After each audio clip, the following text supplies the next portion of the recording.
What's up, everybody, and welcome to my Friday Night Smackdown review. A lot of things going on on this show tonight. Live, Chicago, Illinois, Allstate Arena. I did not go to this show tonight, okay? My brother actually went to this show, and currently he's sitting through two TV tapings right now, okay? So he's basically sat through tonight's episode that is live and what is for next week's episode also, okay? Because next week it will be on Christmas Eve. So, come on, you knew SmackDown wasn't going to be live on Christmas Eve. So, they're going to do a double taping. So, he's sitting through two episodes of SmackDown right now. And maybe something else if they add a dark match or two with it. But then again, I've sat through three TV tapings the last time I was at Rampage and whatnot. So, yes, he is currently sitting through two episodes of SmackDown, but he was there tonight on this show. I had thought about going, but I was like, I'm good. I'm like, I went to one wrestling show. I can't go to every wrestling show, okay?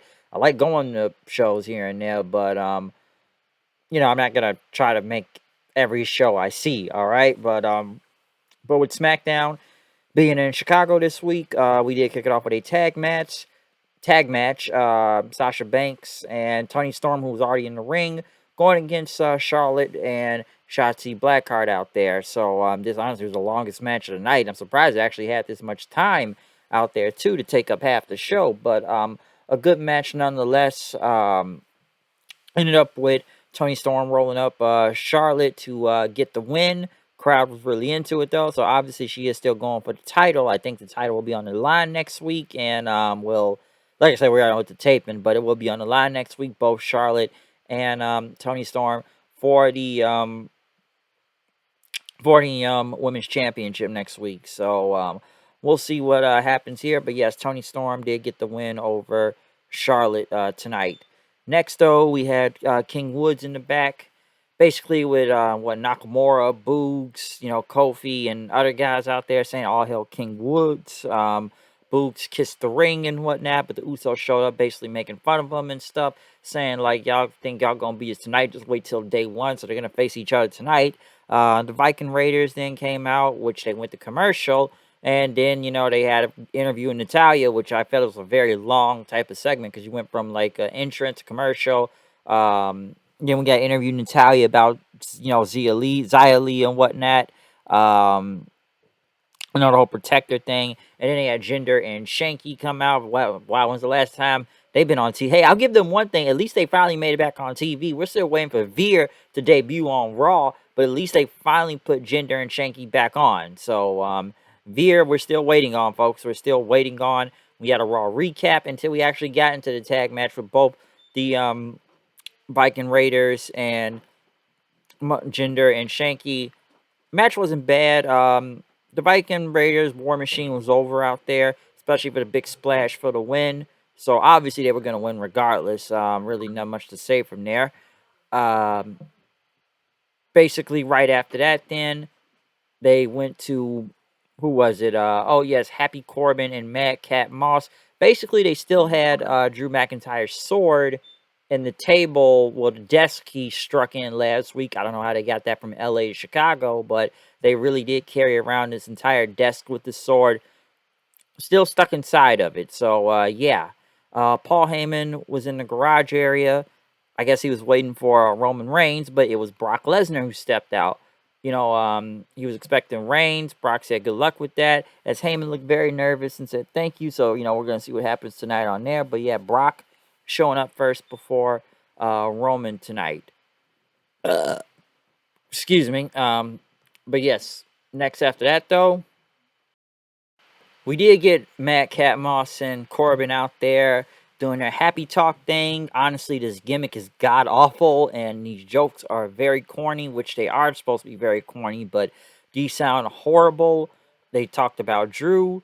Drew came out saying y'all having performance issues. Drew, well, still end up attacking both of these guys, and he got the sword from the desk, and he looked like he was about to swing Corbin's head off until Moss got him out of there. So, yes, Drew was going to almost decapitate these people. Honestly, I wouldn't have minded if he did, because his gimmick is god-awful and it's shit. But, yeah, I'd rather have seen Drew just cut his head off, but it still looks dumb at the same time. Sami Zayn, who's all healed up, wishing Adam Pearce and Sonya Deville happy holidays and stuff. How he was robbed for his title shot. So next week they're gonna have a 12 Days of Christmas Gauntlet match, and see who will get a shot at the Intercontinental title and whatnot. So we'll see what happens with that. Sheamus then came out with Rich Holland. Cesaro came out after that. Holland ended up taking him out with his stick then, or what they call a billy club and whatnot.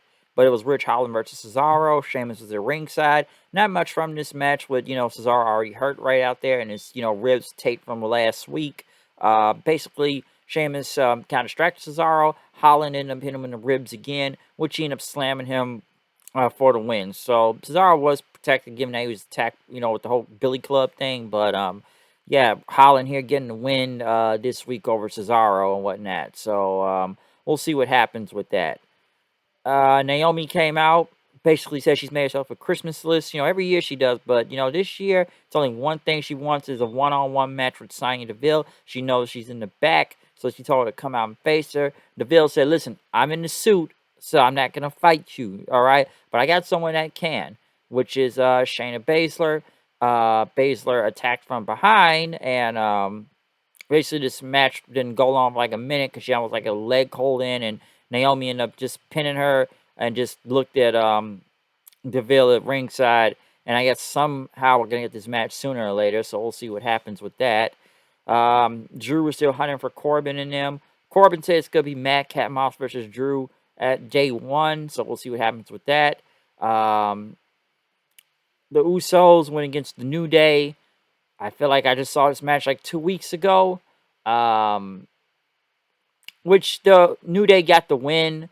I've seen these teams face so many times, which they put on great matches in the past. This one right here was, like I said, I know it's just leading to day one, but, they got to make the New Day look strong and, basically Trouble in Paradise and one of the Usos, so give the New Day some wins before actually getting to the, pay-per-view and whatnot. But I feel like I see this match every other week now between the New Days and the Usos. Roman Reigns finally arrived to the building. New t-shirt that had Needle Mover on it as him and Paul Heyman headed to the ring. They basically came out and made their entrance with the Usos. But Reigns said, "Chicago, acknowledge me." And, he said, "Listen, I don't like when my cousins lose, okay? But they're family and we get through anything because they're blood." But then he said, "But you," looking at Paul Heyman, smiling, said, "You not my blood." And Heyman, basically looked shocked then. Reigns basically, say, "Heyman, you know better than anyone that you can't have people disrespecting me. I watch what goes on here. I know what's happened on the show. I'm gone for 1 week. You don't think I'm not gonna, know anything?" So he had some questions for Heyman, the wise man. And he says, "Can I trust you?" And, listen, I took a week off, and then things get shady, and Brock's here. Brock's at SummerSlam. Brock's at Madison Square Garden, okay? And, his suspension is lifted. And fans start to chant, "You screwed up." Reigns says, "Oh, you're damn right he did screw up." And Reigns asks, an important question. You're the special counsel or you the advocate? Heyman got a mic and basically looked at Reigns saying, like, Reigns asks us, "Why are you protecting Lesnar from me?" But, Heyman says, "My tribal chief, I'm not protecting Brock from you. I'm protecting you from Brock." Okay? And, Heyman's just, praying to the heavens and whatnot. Reigns ended up hugging him. He said, "I love you, wise man. I appreciate your honesty. Thank you for 40 years of service to this family. And you're fired."